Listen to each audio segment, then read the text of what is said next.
नमस्कार साथियों, मैं डॉक्टर राधाकृष्ण इजी सॉल्यूशन पे आपका स्वागत है। सबसे पहले तो वही अनुरोध कि आपके ने अभी तक मेरे चैनल को सब्सक्राइब नहीं किया है तो सब्सक्राइब भी कर लें।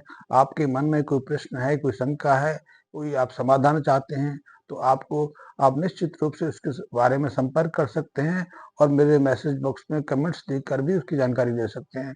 तीसरा, हमारे बहुत सारे समविचारक मित्र हैं जो ऑर्गेनिक खेती में, प्राकृतिक खेती में लौटना चाहते हैं, लेकिन इस डर से लौटते नहीं कि उत्पादकता घट जाती है। इसीलिए पिछले 50 सालों से हमारे देश में जीवामृत का प्रयोग है। हर व्यक्ति जानता भी है कि जीवामृत से हम बिना किसी केमिकल फर्टिलाइजर के, बिना पेस्टिसाइड इंसेक्टिसाइड से हम फसल ले सकते हैं, लेकिन ये ज़्यादा लोकप्रिय नहीं हो पा रहा क्योंकि इसमें इस कार्यक्रम में एक तो ज़्यादा वक्त लगता है और परिणाम वो नहीं मिलता।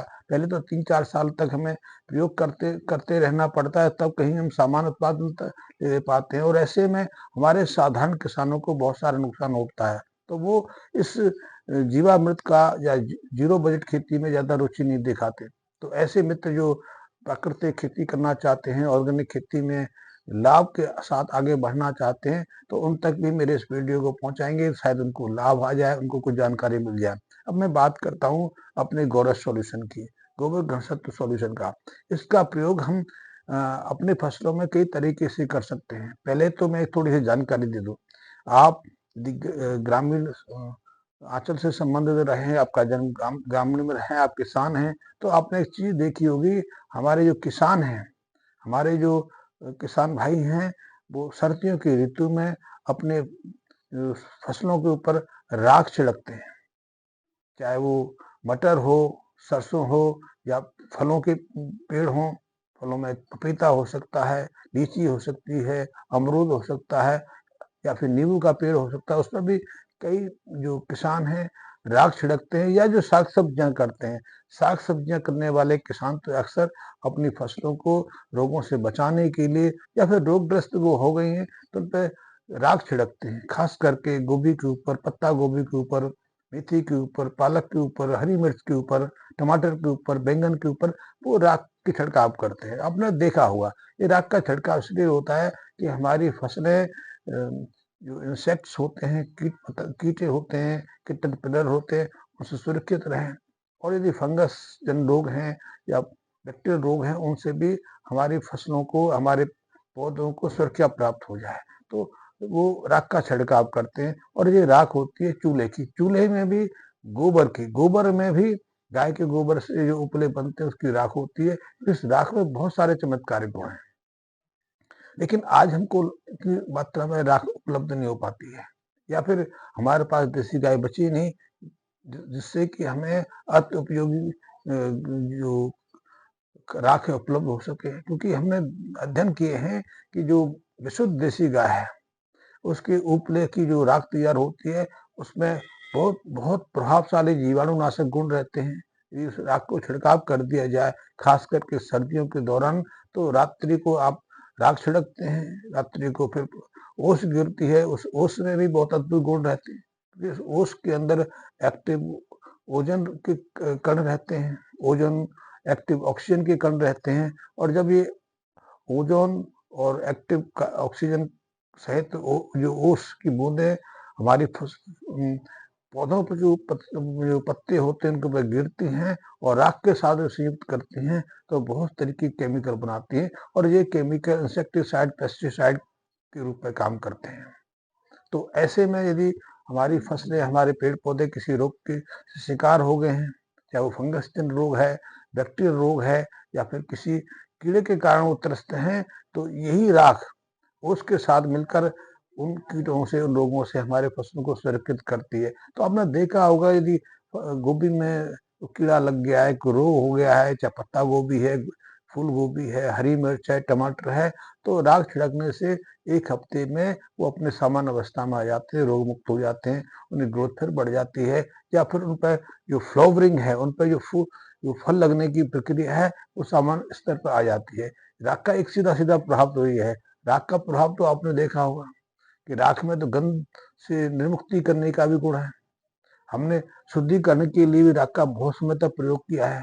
हम बर्तन साफ करने के लिए, यहाँ तक कि हमारे नागा साधु तो अपने शरीर पर नाग भस्म, जो राख की भस्म लगा के रहते हैं, उसी राख के कारण वो प्रतिकूल वातावरण में भी स्वस्थ रहते हैं, बहुत सारे रोगों से सुरक्षित रहते हैं। उनको मक्खी मच्छर से किसी तरह की मलेरिया डेंगू का कभी सामना नहीं करना पड़ता। उतने निवस्त रहते हैं, जंगल में रहते हैं, वहाँ मच्छरों की भरमार रहती है, तो उन्हें किसी रोग का सामना करना नहीं पड़ता। यहाँ तक कि वो सांप, बिच्छू और कई जहरीले जो कीट पतंग हैं उनसे सुरक्षित रहते हैं। ये हमने आम देखा है। वो यही कारण है कि उनके शरीर पर गोबर की घास गोबर की जो राख है लिपटी रहती है। तो राख में पहला गुण तो यही है कि बहुत तरीके के जीवाणु विषाणुओं से वो मुक्त रखती है। दूसरा गुण ये है कि राख के अंदर बहुत सारे पोषक तत्व रहते हैं, उसमें काफी मात्रा में सल्फर रहता है, यहाँ तक कि कार्बन भी उसमें काफी आ जाता है। यद्यपि बहुत सारा कार्बन तो कार्बन डाइऑक्साइड के ऊपर कार्बन मोनोऑक्साइड के रूप में उड़कर हमारे वातावरण में मिल जाता है, जो पौधों को भोजन उत्पादन में, प्रकाश संश्लेषण में काम आता है। इसके अलावा राख के अंदर magnesium, manganese, copper, zinc, iron, बहुत सारे पोषक खनिज तत्व रहते हैं, और जब ये उसके साथ मिलते हैं तो पौधों को एक विशेष लाभ प्रदान करते हैं।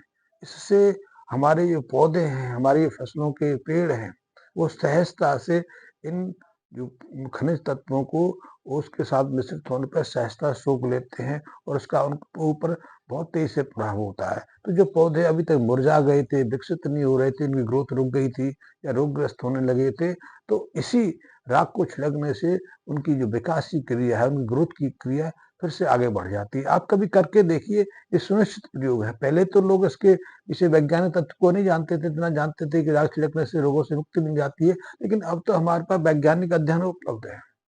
हमारे पास ऐसे एक आंकड़े उपलब्ध है कि यदि हम गोबर की राख अपने दुर्लभ कमजोर फसलों के ऊपर छिड़क देते हैं तो उसकी उत्पादकता, उसकी वृद्धि अचानक तीव्र हो जाती है, और ऐसे राख के माध्यम से उत्पादकता में वृद्धि होती है।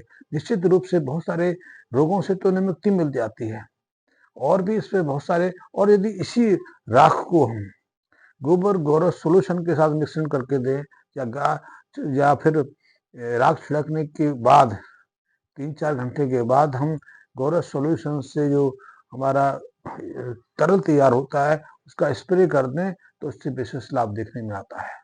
ये आपकी सब्जियां सूख गई हैं, उन पे फ्लावरिंग नहीं हो रही है, फूल नहीं आ रहे हैं, सब्जियां पूरी तरह से विकसित नहीं हो रही हैं, या सब्जियां लगती टूट जाती हैं, गिर जाती हैं, कच्ची अवस्था में वो नुकसान करती हैं, तो ऐसे में आप राख छिड़कने के बाद एक बार स्प्रे गौरव सॉल्यूशन कर दीजिए, फिर आप देखिए उसका क्या चमत्कार होता है। यदि आप मटर के ऊपर राख छिड़कने के बाद आप गौरव सॉल्यूशन का छिड़काव करेंगे तो तीसरे चौथे दिन देखेंगे उसकी फ्लावरिंग डबल हो जाएगी। फ्लावरिंग डबल नहीं हो जाएगी, मटर लगने शुरू हो जाएंगे, मटर की आकार वृद्धि होगी, मटर के अंदर दानों का विकास तेजी से बढ़ने लगेगा, और आप निरंतर यदि इस कार्य को 15-20 दिन के बाद दोहराते रहते हैं तो निश्चित रूप से मटर है, साग सब्जियां हैं, दूसरी चीजें हैं, उनकी उत्पादकता में दोगुना वृद्धि होती जाती है। सहज साधारण सा प्रयोग है, आप करके देखिए, और आपने जो आपका जो अनुभव है उससे हमें सूचित करिए। धन्यवाद मित्रों।